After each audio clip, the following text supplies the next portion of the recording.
Welcome to Mechanic. In this video I'm going to show you how to keep your lights on for a little bit longer after you lock the vehicle. So this might be a good safety feature. So after you get out of the car, you lock it, you want the lights to stay on for 15 seconds or 30 seconds or something like that. So I'm going to show you how to do that. Here we're working on a 2023 Chevy Bolt, but this procedure will apply to a lot of Chevys from the same time range because Chevy uses the same info system to control those lights. So you'll notice this is very similar on other Chevy models. So what you want to do is you want to press home, go to settings, scroll all the way here, go to vehicle, and then go to lightning, and then vehicle locator lights.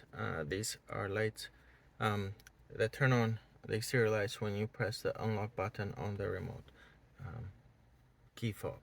Okay, so like if you park the car at night and you want to just see where you parked it, you want to leave that on. But if you don't want your lights to flash when you press unlock button, you turn that off. Then come back, exit lightning, and this is the lights where the lights of the vehicle will stay on a little bit longer after you exit. And so this is the nice setting for more like safety concerns. You want to leave this on so that your lights stay on a little bit longer. You can choose between 30, 60, and 120 seconds, so as you prefer. But that's it. That's how you can adjust the light settings on a Chevy vehicle. Thanks for watching Mechanic, where you can be the mechanic.